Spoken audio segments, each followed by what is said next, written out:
Hello there, YouTubers. This is Mr. Zen over here with another episode review. In today's segment, we're going to be talking about Fairy Tale Zero, Episode 9, Law.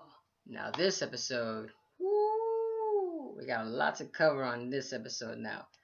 Alright, it was actually pretty climactic, like it was like a roller coaster for this episode, because like like if I feel like it was this two-part episode was pretty intense because of the way that it leaves off into another episode. You're like, oh crap, like all this could just like could have all been together, but no. I like how the animators actually animated and they, like, what they linked it in perfect segments. I loved it. It was perfect, very precise, you could say. But to start things off, it last left off in the last episode from Treasure where they're fighting the dragon. But in the episode, it begins with Ward actually going to check to see if the Guildmaster Jeffrey was in there, but apparently Jeffrey was not in there. Inside the little trap that Mavis has said, back when previous episode where they actually trapped Jeffrey in a cage. And it was all an illusion, and Jeffrey was like, "Oh, ha, ha, ha, ha. You guys aren't gonna capture me. This is an illusion." But in reality, he wasn't. He was trapped all along within the illusion. But no, he actually escaped. But that's where they kind of show off that, like, oh, thanks to Mavis's carelessness and her immaturity to like run things off. I'm assuming that's what the animators are trying to create, that like that's why Jeffrey escaped, because of her level of maturity. Like she's perfect when she's doing logical decisions, but like when in the heat of the battle, she just ran away, and I forgot to lock the door. Forgot to lock the door. But moving on, like throughout the episode, the dragon is still causing havoc, and it's just destroying the town.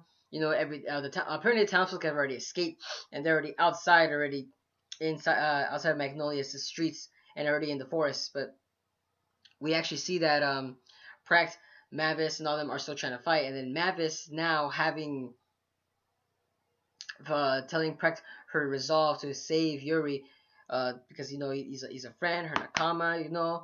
She's telling Pract that that's the one thing that she treasures the most. And even though they're treasure hunters, they're treasuring material stuff, but no, she treasures in the most world is her friends, and she cared so much about Yuri that she knows she's gonna sacrifice herself to go save him, and that's what she does throughout this episode. It was all sacrifice. She was sacrificing herself, her daydreaming her life. Pract being closer to Yuri, he actually no, instead says that let's just kill this thing. That's the only logical solution. No, but Mavis off to the rescue. She goes and tries to save him. You know, and throughout the episode, you're actually seeing that Mavis is actually a lot tougher than she looks like. She was thrown around a couple times throughout the episode. And to me, it was almost like a Pokemon battle. Like, 'cause I was actually kind of like giggling. I don't know if any of you YouTubers like actually seen this, but she reminded me of like a Gothitelle from the Pokemon generation, fifth or sixth, if I remember correctly. She just looked like one of those, and, and she was just grabbing onto the back of the dragon, and she's just trying to climb up, but she couldn't, because the dragon kept knocking her down, doing everything that she can, and you're just wondering, like, ZerØ, what are you doing?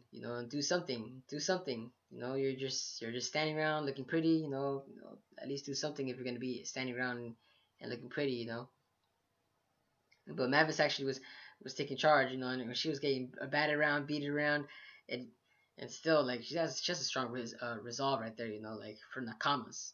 Hero. I like Hero's enthusiastic intake on every part of his manga is Nakama.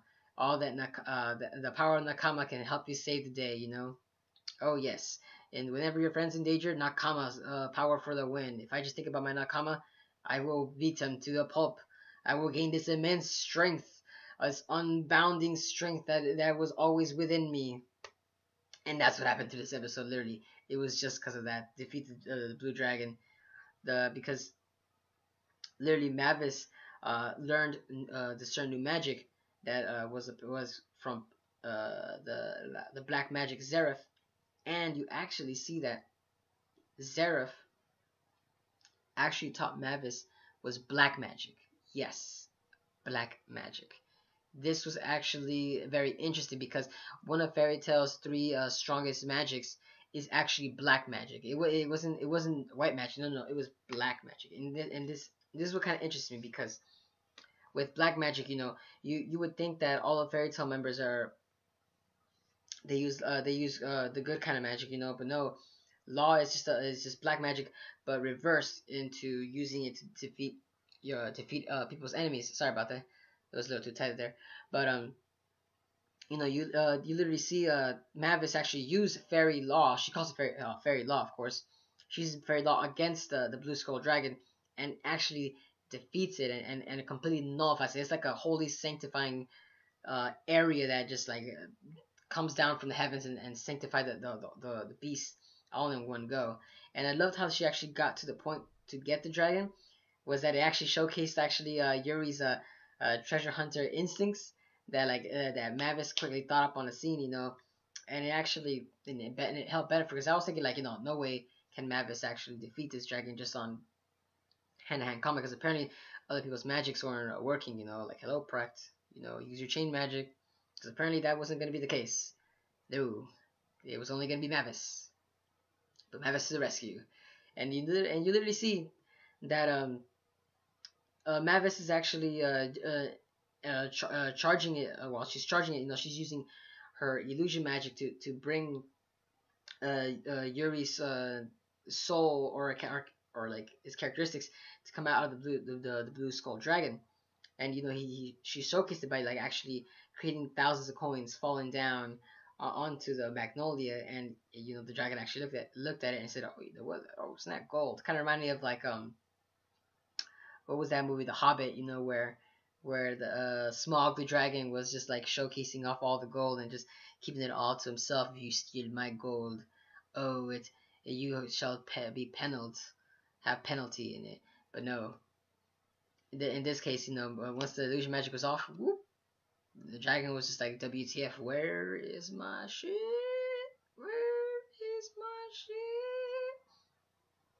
But no, and there's no, and throughout the episode, you actually see as well that ZerØ is actually hanging on to the dragon throughout the whole entire time, and you're wondering what is she doing hanging on there? Like carry on, and still try to do something.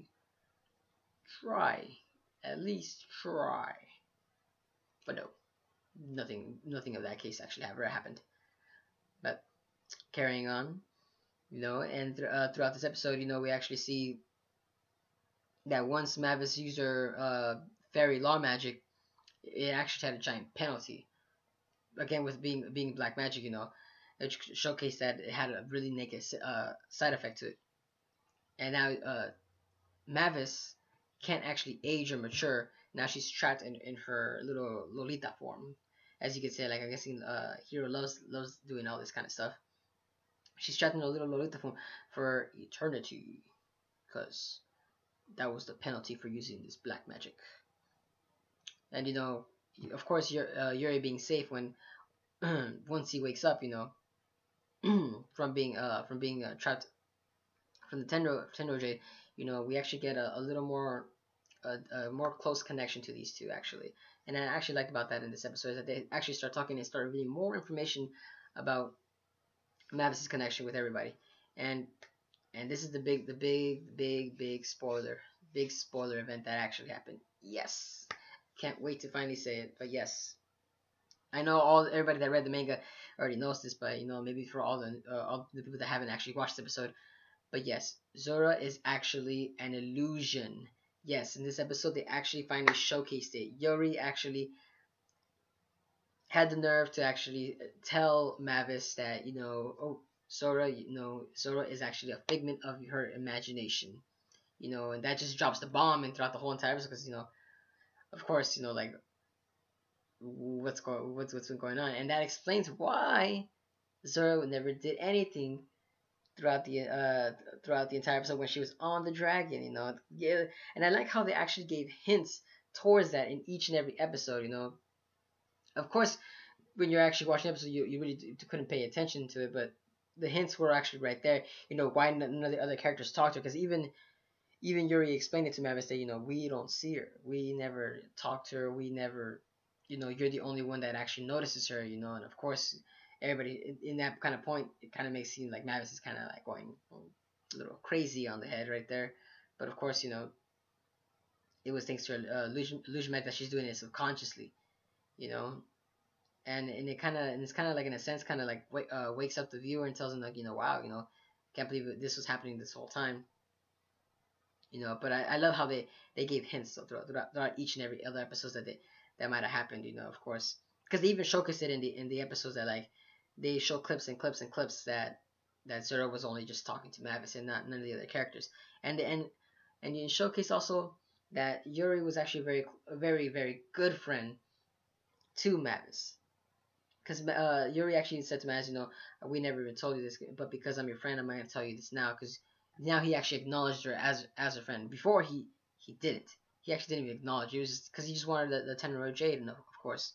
But because he wants the tenrou jade now, and now that it's all has been said and done, he's been saved by Mavis. He had a change of heart. Now he considers her a friend, and he has now a new resolve to go along and say and help Mavis, protect her at whatever cost it is. He is your knight in shining armor, and that's what Yuri is now become to resolve, because he feels that he's obligated now, and of course he should be, of course, because she's sacrificed her whole entire life just to save Yuri, and Yuri had no, and Mavis had no obligation to save him, and Yuri saw that, and that's why, like, you can see that they actually they've bonded now, and that's what, like, the episode kind of leaves off, it's like, oh snap, what's gonna happen next, like he just drops the question right there, and then you're just wondering, like,